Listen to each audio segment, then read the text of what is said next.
So the number of black eligible voters in the U.S. expected to reach 34.4 million by the November election. That's actually up 7% from 2020, and it's making black voters critical to determine the outcome of the presidential race. And this weekend, a Chicago pastor of a Woodlawn church is hosting a town hall to talk about the top issues impacting black voters. Joining us now is Dr. Byron Brazier, pastor of Apostolic Church of God. Thank you for joining us this morning. It is my pleasure. Thank you. Glad you're here. So we were just talking about the town halls you're having this coming Sunday. You have two being held simultaneously.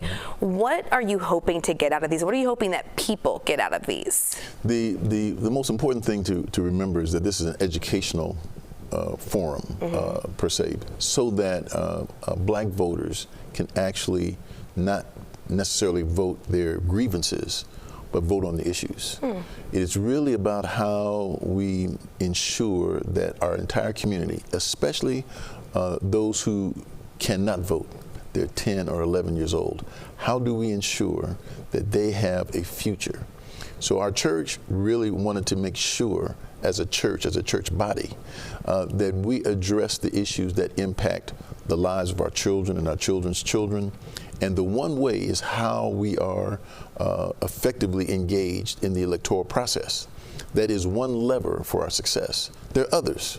I mean, after we vote, we still have to do things, but this is one of the measures we can take, and having town halls, one 40 and above, and the other 40 and below, and then having them hosted by people that they know become very important.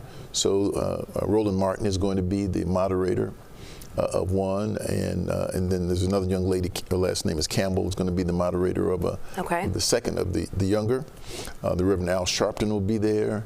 There'll be those from WVON, Hermine Hartman, and others, being able to voice their opinions about how we strategically vote, not just how we vote our grievance, because everybody has grievances. And there's no politician that is going to be effective for everybody. Yeah. So what is our interest? How do we refocus our attention on our collective interest?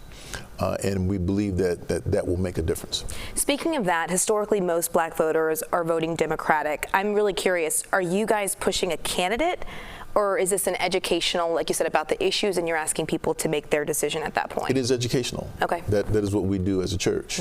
And I've asked two of my close friends, pastoral friends, one in Atlanta and one in Detroit, to actually follow up in September and October and do the very same thing. Because the issues change, the momentum changes, and how we as clergy begin to engage in that educational electoral process becomes very important. And one thing I want to touch on is the Pew Research Center looked at this, and 14% of eligible voters will be black voters. And 14% isn't that big of a number, but we know that getting out there to vote is so important. How do you get people, after you educate them, to actually get out and vote?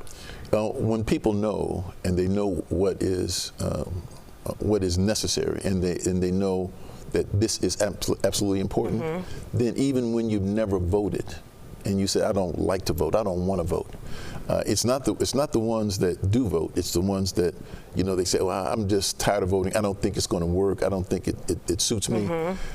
If in fact you have children, you vote for them.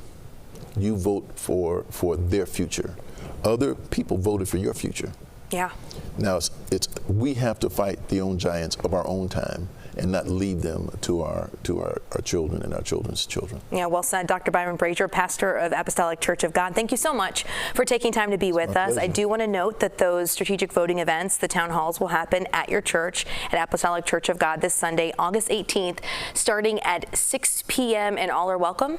All are welcome. All are welcome. All right. Thank you so much, Doctor. We appreciate you being with us.